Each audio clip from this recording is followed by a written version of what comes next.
is Go Beyond, the teaching and preaching ministry with Pastor Michael Yuricha. Michael is an international speaker, songwriter, and the senior pastor of the Judah Ministries International Worship Center, located in McKeesport, Pennsylvania. If you are ever in the greater Pittsburgh area, please come and visit us. Let's now join in with the Judah Ministries praise team at the Worship Center.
Going to another level.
Amen. Amen. Father, we just thank you for this day, Lord God. We thank you for your Holy Spirit moving in and through this house, Father God. Lord, we're so grateful that you have held to your promise, Lord, that it says wherever that brothers and sisters dwell together in unity, Father God, that you would pour out your Spirit, you would pour out your anointing, and it's in that place that you will command a blessing. So, Father, we receive your blessing today, Lord God. Father, I pray now in Jesus' name, Father, that you would till up the soil in our hearts, Father God. Lord, that today's message might not just be information, but it might become a revelation that would cause a transformation in our lives, oh God. Father, I pray that you would touch these lips, this breath, every breath that comes through this body, Father God, that it might proclaim your truth in love, in grace, and in mercy. And we thank you for that. In the matchless holy name of Jesus Christ, we pray. Come on, somebody in the house of Judah, shout amen. And one more time, why don't you welcome in our online congregation. Give them a nice round of applause. Hallelujah. They're coming in from all over, Tanzania and Kenya, Uganda, Zambia, Pakistan, India, Haiti. They're coming in from all over for the preaching of the Word of God. We thank God for technology. Amen. Amen. So we welcome all our first-time visitors here. I would say that this isn't church as usual, but it is. This is how we do it here at Judah. Amen. Hallelujah. So this morning's message, with all the conflict that's going on throughout the world, how many of you know, unless you like living under a rock somewhere, the entire world seems to be in warp speed of total chaos. So if you've been coming to Judah for any length of time, you know that we occasionally do a look at the end time events. And I believe we're in the end times, church. And I believe it's a setup for the soon coming rapture, the revealing of the Antichrist, and the subsequent return of Jesus Christ. But let's not ask ourselves this question: what in the world is going on? But rather, let's ask ourselves this question: what in the Word is going on? So this morning I want to take a look at our current world events, not through an American eye, not through a political eye, but through a biblical eye, through a prophetic lens. Amen? One of the signs that Jesus told us during the end times in Matthew 24, Luke 21, Mark 13, the Olivet Discourse, he said during the end times, getting close to the end times, there will be wars and rumors of wars. And as of this month, May 2025, did you know that there are currently over 110 ongoing armed conflicts worldwide? 110. Full-scale wars, civil wars, insurgencies, as well as localized clashes. And currently there are 6 major conflicts right now. A major conflict is defined as a war with more than 10,000 deaths per year. These include most notably the Ukraine, the continued conflict following the 2022 Russian invasion with well over 1 million casualties in the Ukraine and in Russia at this time. Israel and Gaza continues since Hamas invaded and massacred more than 1,200 Jews on October 7th, 2023. On the continent of Africa, you have Sudan, the Democratic Republic of Congo, the DRC, Ethiopia. In Ethiopia, there's continued unrest following the Tigray conflict since 2022, with upwards of 600,000 civilian deaths. But you don't even hear this on the local news. You don't even national news, international news. You don't even hear about it. Also, we are possibly on the cusp of a major war with 2 nuclear-armed nations in Pakistan and in India. If you follow the news at all, you saw that they started exchanging missiles about a week ago. Well, we thank God. We thank God that the U.S. stepped in and brokered a temporary peace agreement. For now, how long will that hold? We don't know, but India and Pakistan have been at each other for a long time, and you know that we have churches both in India and Pakistan, and we meet with them every Thursday. So they understand that the battle is not between India and Pakistan. So they don't hate each other because we're of a different kingdom, somebody. How many of you know, we're not American first. Our kingdom is of another place. So we thank God that we're able to pray for them and they pray for one another. But Jesus said we're going to have these signs. This is not even to mention China, who is a major antagonist against the West, continuing to saber rattle and threatening to invade Taiwan, as well as stoke worldwide anti-Semitism through their TikTok apps. And by the way, I'm not sure if you even know this, but China will be a player in the end times. China is mentioned in your Bible. In Revelation chapter 16, it talks about the kings of the East. We might take a look at that next week. So beyond these major wars, there's numerous other conflicts that are ongoing in the Middle East, Africa, Asia, and even the Americas. Many of you are familiar because we have a church in Haiti, the ongoing turmoil and upheaval in Haiti, the Mexican drug wars, millions of deaths over the years. So you could see the entire earth just seems to be on fire. Amen? So this is just kind of a 30,000-foot view of our world's condition today. Now, I'm not giving you all this information to scare you, but rather to prepare you. I'm not here today to discourage anybody, but I'm rather here to encourage you. My message, listen, is not one of gloom and doom, but of boom and zoom. Come on, somebody. As I read my Bible, that trumpet's about ready to go. And if it would happen before I preach this message, hallelujah. We'll leave it here for somebody else to come and find it. Matthew 24, let's read that scripture if you could throw that up for me there, Josh. Matthew 24, verses 4 and 8. Jesus answered, he said, "Watch out that no one deceives you. For many will come in my name claiming I am the Messiah, and will deceive many." Let me just pause right there. Listen, church, there is so much deception out there today in the pulpits, it's scary. The Bible says, Jesus said, he said, even the very elect will be deceived in the last days, unless the days were shortened. So the deception is great. You can't believe everybody that stands behind a pulpit and is preaching. Are you hearing me? Today, the pulpits are filled with hirelings and pulpit pimps. There's a lot of deception out there. Be careful. Verse 6, Jesus goes on to say, he says, you will hear of wars, rumors of wars. Watch this now. But see to it that you're not alarmed. That's good right there.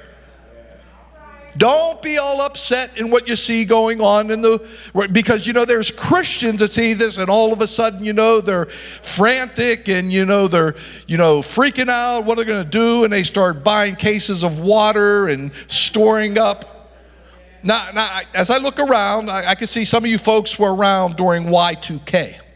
Can I see your hand if you were around during Y2K? When even Christian television stations and they were having the Y2K survival kit. Come on, y'all, do I got a witness in the house? All right, now here comes a question for you. Does anyone still have one of those in your home? The food is probably bad by now, but that's 25 years ago, right?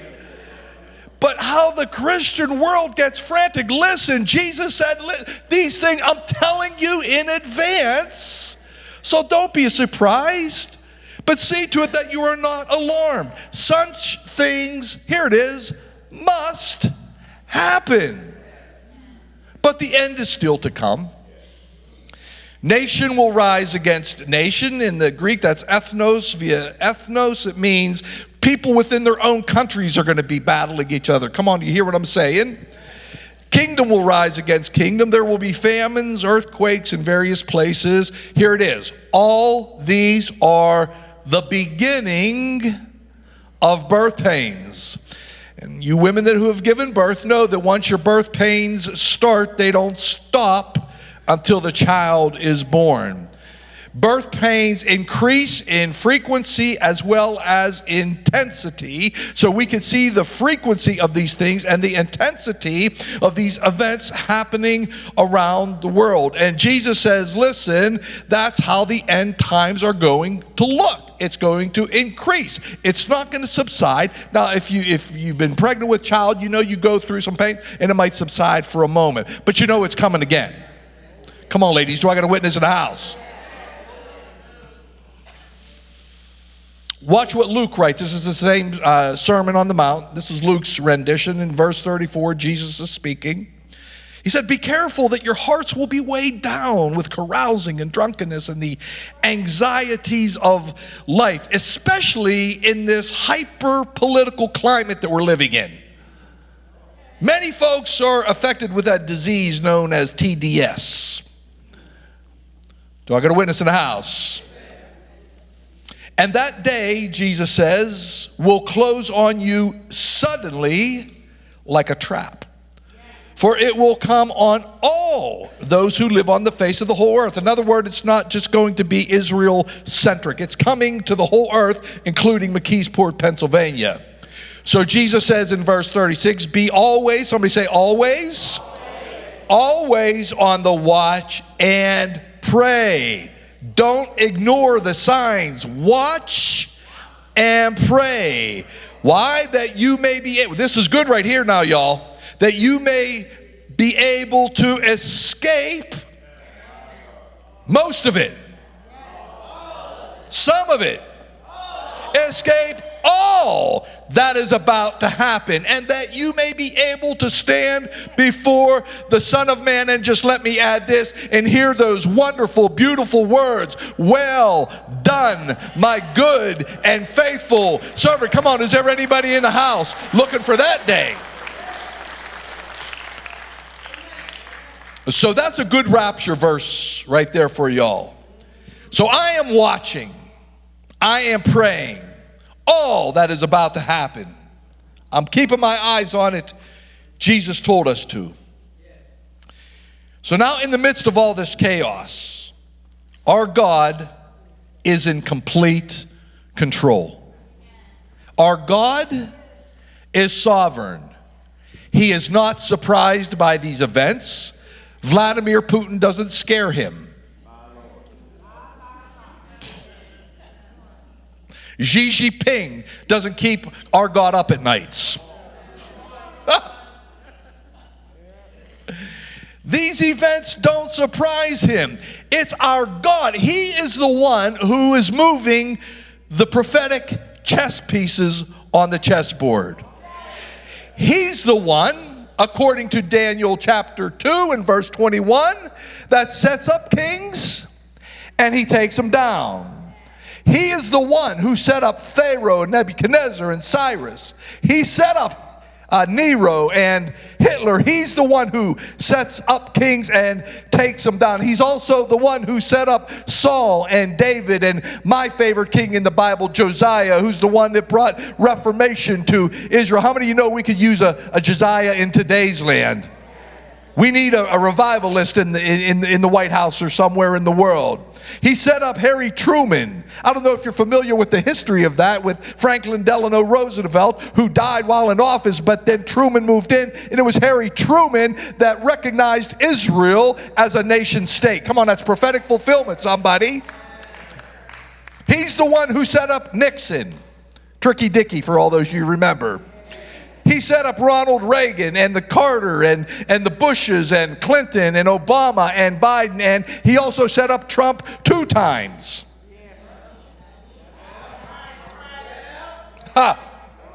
Daniel 2 and 21, it's our God who sets up the king, and it's our God who will take down the king.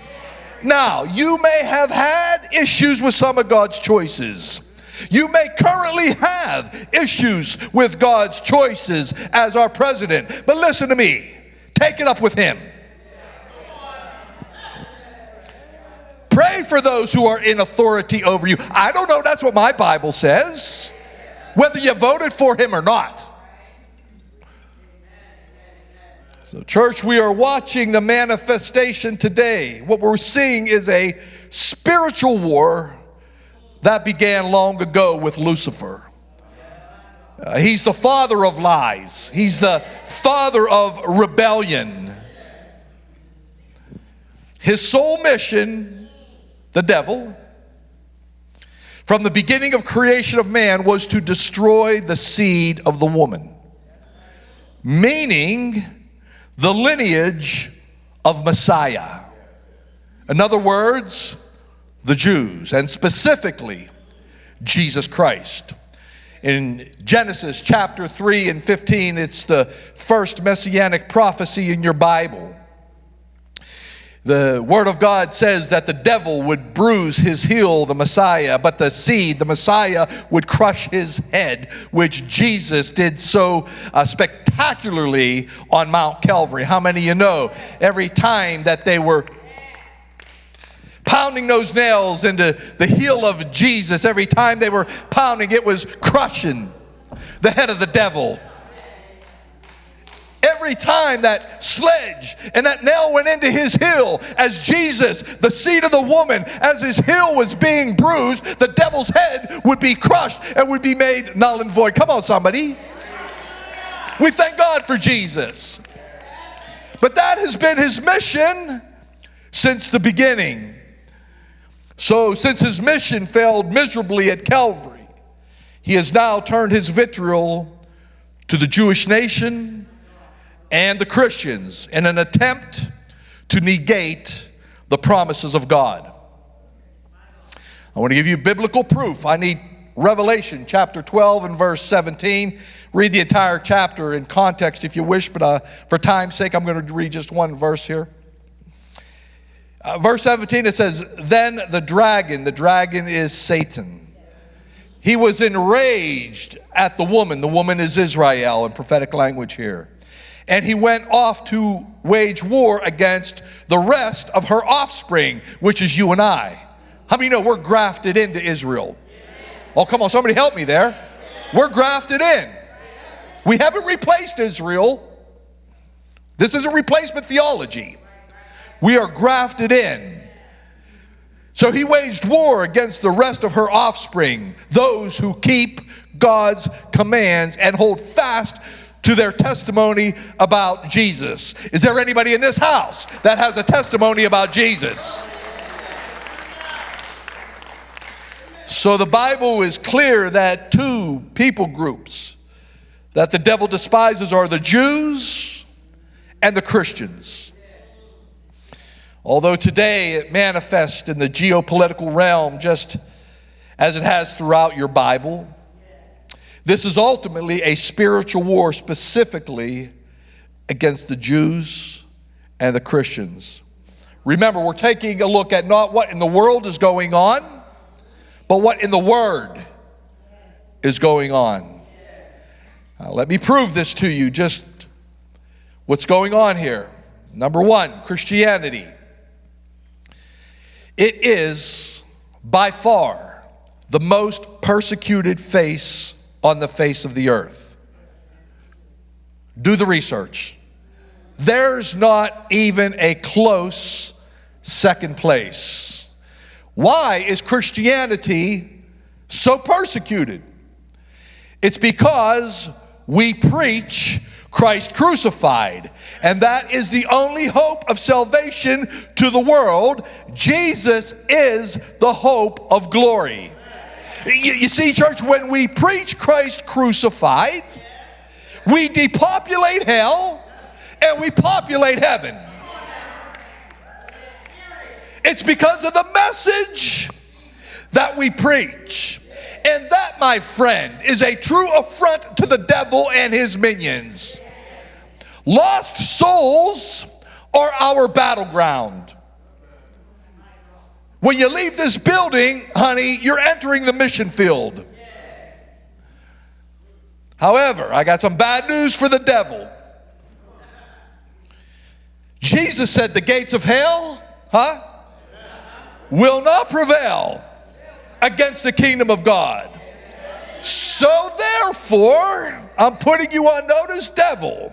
We will continue to preach the gospel at 525 Market Street in McKeesport.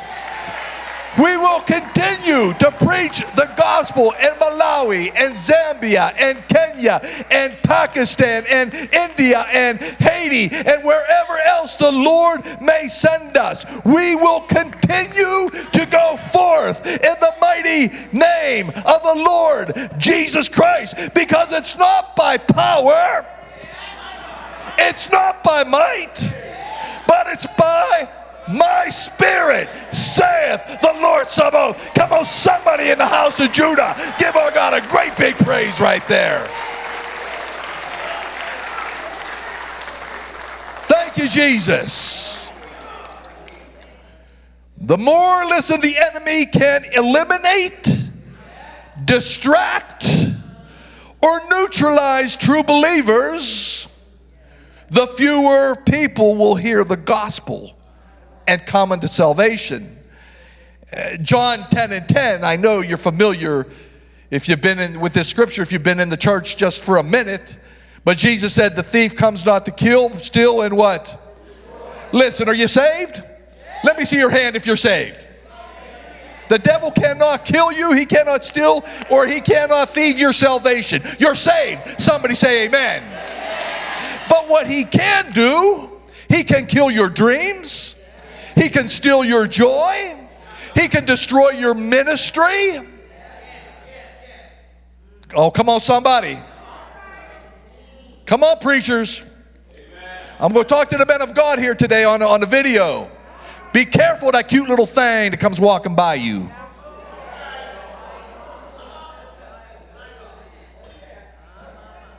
And I know there's women preachers. Listen, my fellow sisters, be careful of tall, dark, and handsome. The devil comes to kill, steal, and destroy. Listen, he wants to mess with your life. He's not going to take your salvation, but he can neuter you to be of none effect in this world today. Well, Pastor, I never went to seminary.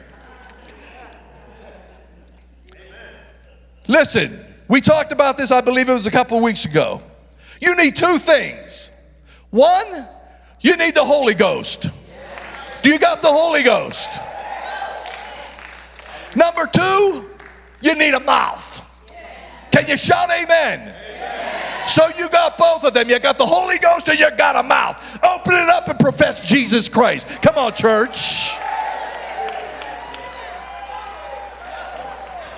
Also, listen, the Bible is banned, restricted, or heavily censored in approximately 52 countries worldwide. On the contrary, the Quran is not banned from any country. So ask yourself the question, why the Bible? Here's the answer. It's the Word of God. We wrestle not against flesh and blood, but against powers and principalities and spiritual wickedness in high places, somebody. Once again, we're talking about the devil having two groups in this earth that are in his sights. It's the true Christian and it's the Jew. If he eliminates the Christian, he eliminates the gospel message. If he eliminates the Jew, he eliminates the promise of salvation to the Jewish nation throughout the Bible that is prophesied. Therefore, he would make God out to be a liar. Let God be true, every man a liar. Let me give you some proof on the Jewish side of things. Look at the spirit of anti-Semitism throughout history. beginning with Pharaoh and Haman, Antiochus Epiphanes in the 2nd century before Christ, who slaughtered a pig on the altar, wanted to do away with the Jews. The devil raised him up to try to prevent the coming Messiah. Antiochus Epiphanes, if you study him out, was a foreshadow of the coming Antichrist. After the birth of Jesus, you have Nero and the Roman government. You have the Spanish Inquisition in 1492, where you have King Ferdinand and Queen Isabella when they ousted the Jews from Spain. But how many of you know God always has another plan? 1492, does that ring a bell? 1492, Columbus sailed the ocean blue. While they were putting the Jews out of the country, God took a little Messianic Jew, because Christopher Columbus was Jewish. He sent him to make America a safe haven for the Jews for centuries to come. They didn't catch God by surprise. Somebody say amen.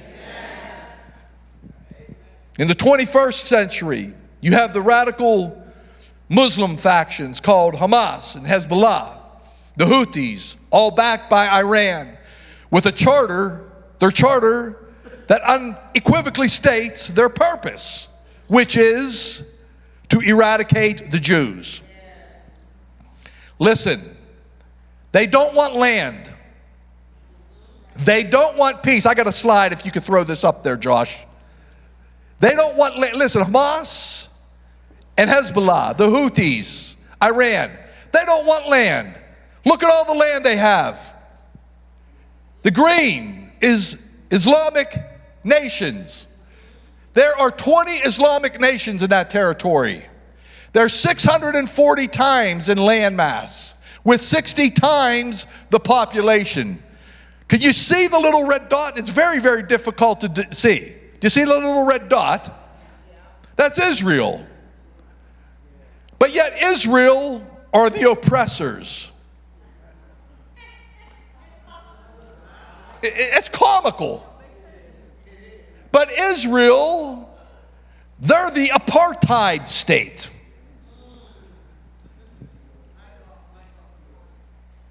They don't want land. They don't want peace.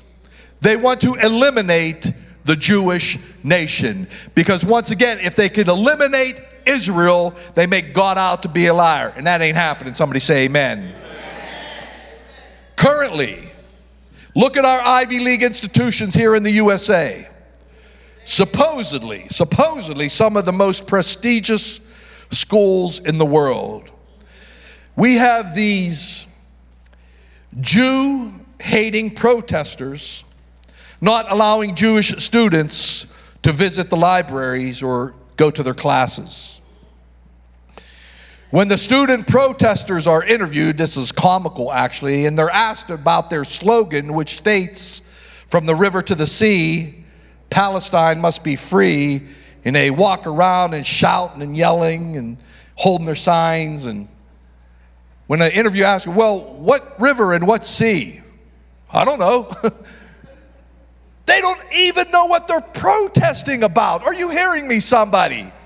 They have no idea which river or which sea. Why? Because listen, we wrestle not against flesh and blood, but against powers, principalities, spiritual wickedness in high places. Listen, these students are demonically driven. They are filled with hatred toward the Jews, and they don't even know why. This is spiritual blindness, y'all. We need to pray for them. It's easy to want to punch one of them in the nose. Come on, y'all. But, thank you, my brother. But for the grace of God. But Jesus commanded us to pray for them.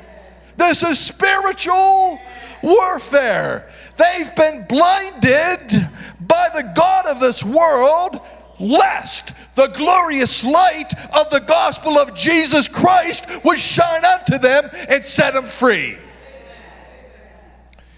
And these woke university presidents of these elite academic institutions, they will not even publicly condemn the protesters hiding behind, get this, free speech. All right? Could you imagine? Could you imagine a bunch of protesters going to one of these elite universities and they're protesting homosexuality and the alphabet community? Come on, do I got a witness? Could you imagine protesting and burning a rainbow flag while you're reading 1 Corinthians chapter 6? Do you think they would allow that as free speech? Never in a million years. Could you imagine going to a university and protesting against people of brown or black skin at Columbia University and not allowing any people of color to enter the school or even attend their classes? Could you imagine the outcry? Would these woke presidents and vast majority of these news organizations remain silent? Would they stand on free speech then? The outcry would be deafening, as it should be. How about if it were anti-Islamic protest? Could you imagine going to these schools and not allowing Muslim students to go to their class or move around the campus? And instead of chanting from the river to the sea, Palestine must be free, you'd be chanting from the river to the sea, Israel will always be. Would they allow that? Would they call that free speech? Then my question is, why the double standard? Why is there so much hatred toward the Jews? Towards Israel, this little speck on the map. And there's only 7 million Jews that live there. There's only about 15 in the entire world. Listen, Judah, don't be deceived. We're looking not at the world, but we're looking at it through the Word. Don't drink the Kool-Aid of these propagandist news reporters. Don't be naive. This is the manifestation of spiritual warfare and the hatred of God's people and God's Word. And Jesus told us, he says, listen, they hated me first, they're going to hate you. These faculty members and students, they are under, don't miss this, God's judgment. Well, prove it to me, Pastor. Never thought you'd ask. Genesis 12:3 makes it very plain. If you bless my people, I'm going to bless you. However, honey, if you curse my people, I'm going to curse you. These protesters are under a curse because they're cursing the Jews. Remember, we're not looking at what in the world is going on, but what in the Word is going on. Let me show you how our current higher academia in the Scriptures, where they are in the Scriptures, and the curse they are under. If you have your Bible, open it up to Romans chapter 1. We're going to begin reading in verse 18. Now this is interesting because just before Paul writes the 18th verse and on, in verse 16, he writes this. He says, I'm not ashamed of the gospel of Jesus Christ. In other words, he's saying, I'm not concerned with your feelings right now. I'm not concerned of who might be offended by the following verses that I'm going to write. So I'm going to echo Paul today. I'm not ashamed of the gospel of Jesus Christ. I'm not ashamed of the truth of the Word of God. And I praise God and I thank God that I will continue to my last breath on this earth, that I will boldly proclaim His Word. Somebody say amen. Verse 18 says, the wrath of God, we'll walk through this. The wrath of God is being revealed from heaven against all the godlessness and wickedness of men who suppress the truth by their wickedness. For what may be known about God, it's plain to them, because God has made it plain to them. They know. For since the creation of the world, God's invisible qualities, His eternal power, His divine nature have been clearly seen, being understood from His workmanship, so that men are without excuse. Nobody has an excuse. If you've been born into this world and you can look around, you see the clouds, you see the sun, you see the moon, you see the stars, you see the trees, you see the oceans, you cannot deny God's power. Now watch this, verse 21. For although they knew God, had knowledge, they neither glorified Him as God, nor they gave thanks to Him. But they became futile in their thinking and darkened in their foolish hearts. Although they claimed to be wise. How many know they claimed to be wise? They claimed to have PhDs and all these ABCs after and before their names. They proclaim to be LGBT. They claim to be woke. But they became fools and exchanged the glory of the immortal God for the images, mortal man, and birds and animals and reptiles. In other words, they changed their worship toward God, but now they worship their cars, they worship their degrees, they worship their houses, they worship their vacation spots, they worship the things of this world. Verse 24. Therefore, because of this, because they chose to refuse God, God gave them over to the desires of their heart, to impurity, for the dishonoring of their bodies with one another. What's that mean, Pastor? Here's what it means. You've seen it in the 60s. It was called free love, sexual promiscuity, sleeping around without the unification of a marriage. How many of you know today, we talked about that a little bit earlier, today we live in a society when people aren't even getting married together anymore. Why? Because God is not in the equation. So when we had this outbreak of free love and everybody was just sleeping around, that was the first judgment that came in the 60s and the 70s. Verse 25, they exchanged, watch this, the truth of God for a lie. Oh, let me just pause there. Because listen, here's the truth. Genesis 1, verses 26 and 7. God created them, male and female. Male and female, God created them. That's the truth. But here's the lie. You can choose your gender. You can be a woman today and a man tomorrow. That's a lie. You could get parts cut off. You could put on a wig. You could put on some lipstick. Sport a dress and wear high heels if you can. But it's a lie.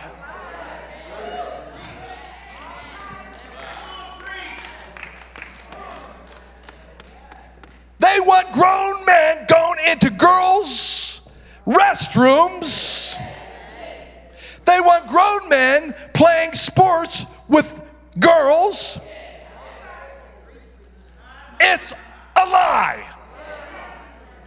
Genesis 1, God set it up from the beginning. He created them male and female. Nothing in between, thank you.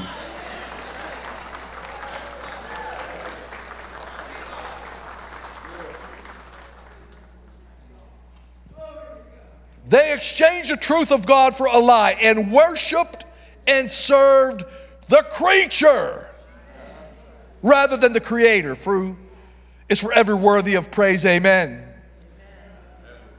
The judgment's still coming. Watch this. Verse 26.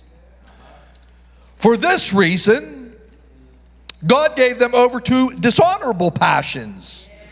Even their women exchanged natural relations for unnatural ones. All right, let me just stop there. Because the world is confused. We're talking about truth and we're talking about a lie. There are natural relations and there are unnatural relations. Is everybody getting this thing?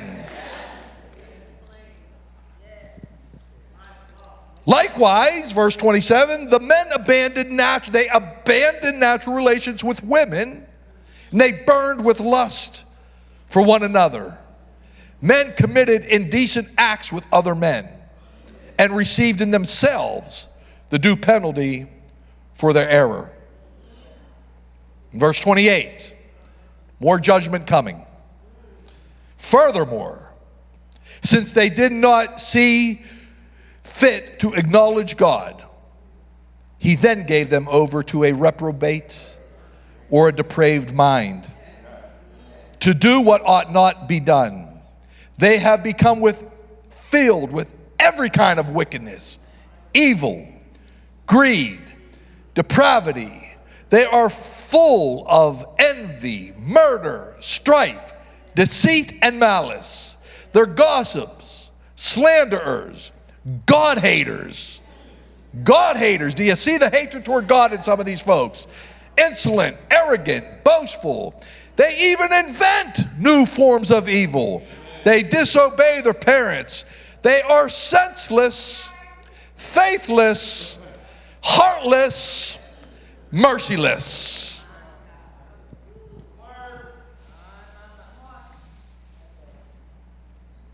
Verse 32.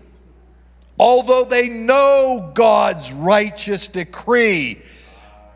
Oh my. Every human being, according to the book of Ecclesiastes, every human being is born with a God awareness. I don't care if you're born in America or some jungle or some in Africa or India or some remote village in Afghanistan. God put a yearning in every human being's heart to be reunited with Him. Although they know God's righteous decree, even if they're an atheist, that those who do such things are worthy of death. They not only continue to do these things, but they also approve them or condone them of those who practice them. So listen, watch this now, don't miss this. Not only today do we have politicians propagating these debaucheries, trying to propagate it in primary schools, trying to indoctrinate our children with drag queen story hours. It's going on, church. So not only do we have politicians pushing this, we have so-called, in air quotes, preachers or pulpit pimps that condone this abomination as well. Let me talk to some pastors here right now. Some churches, maybe from around the world. If your pastor is not like Paul, meaning he's not ashamed of the gospel of Jesus Christ, they're not willing to stand and preach the whole truth and nothing but the truth, if they are not willing to stand up for righteousness as the Bible defines it, listen, go find somebody who will.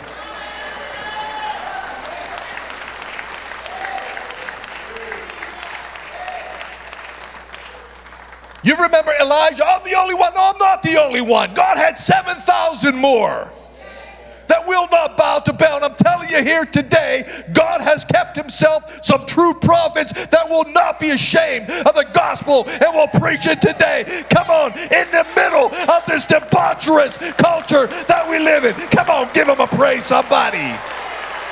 Hallelujah.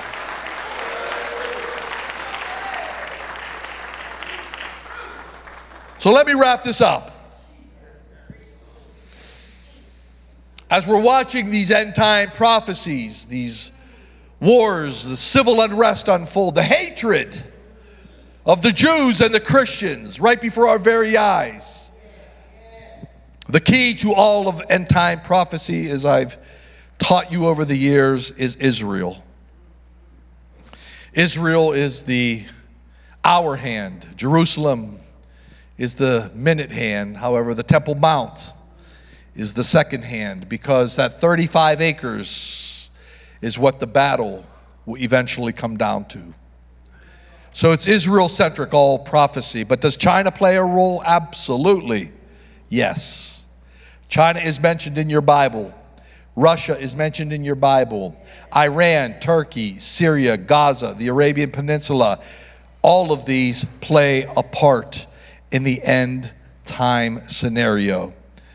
Now, even though not specifically mentioned in the Bible, the United States plays a major part as well. And we have since the 1940s in World War II, and then in 1948 when we recognized and formally recognized Israel as a nation, which fulfilled was a major prophetic, a major prophecy. And then 70 years later, we moved our U.S. Embassy into Jerusalem and recognizing it as the capital of Israel, much to the chagrin of the world leaders. They said, oh, if you do that, there's going to be world war. Well, we did it. These, listen, all have major prophetic implications. In 2020, the U.S. government brokered a deal for the Abrahamic Accords with the UAE, Bahrain, Morocco. Donald Trump, the president at the time, was just in the, did that at the time, was just recently, if you've been following the news, in the Middle East. He was also pitching the expansion of the Abrahamic Accords to Saudi Arabia because they haven't come in yet, and to some of the other nations to join in the normalizing relations with Israel. Now listen, I absolutely believe that these Abraham Accords, it's the partial fulfilling of the 7-year covenant in Daniel chapter 9, verse 27, which details the rise of the Antichrist. Because it states in there very clear that he will sign, the Antichrist will sign with many a 7-year agreement, exactly 7 years. So we haven't seen that happen yet, so the Antichrist hasn't come up. Well, Pastor, what are you saying? Is Donald Trump the Antichrist? No, he's not. He doesn't qualify.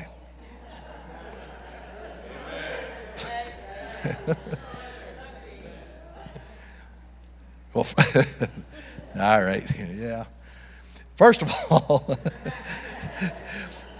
in reading Daniel, the Bible says that the man of sin will have no affection for women, so he's out. So he's definitely out.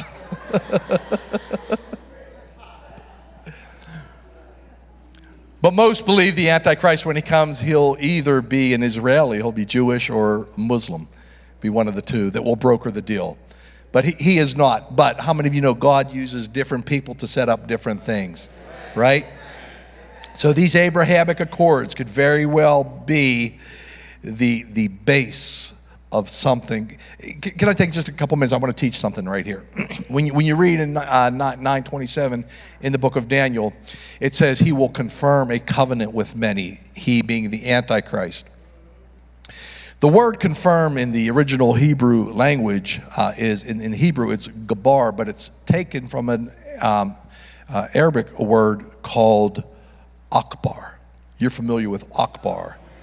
Allah Akbar. Okay, God is great. when they blow themselves up, they're yelling, Allah Akbar. Akbar is the same word used in Daniel 9:27. It's a derivative of that word.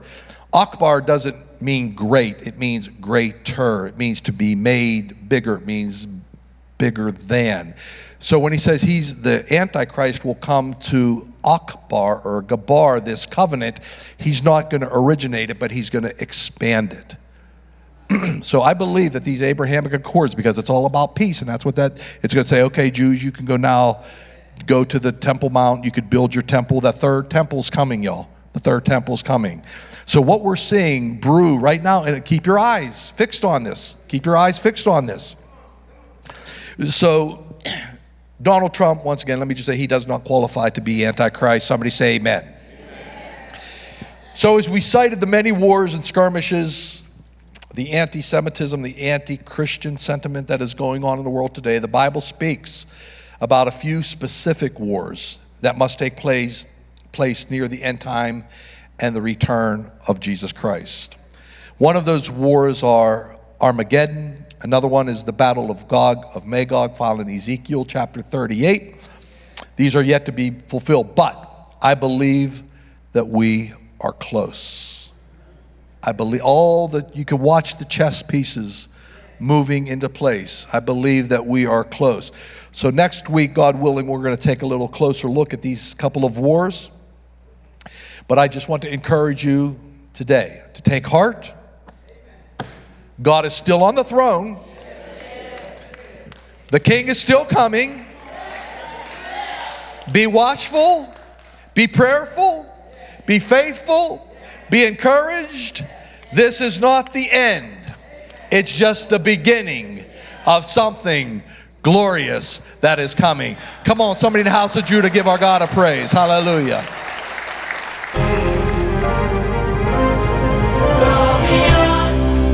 To every nation, to every generation,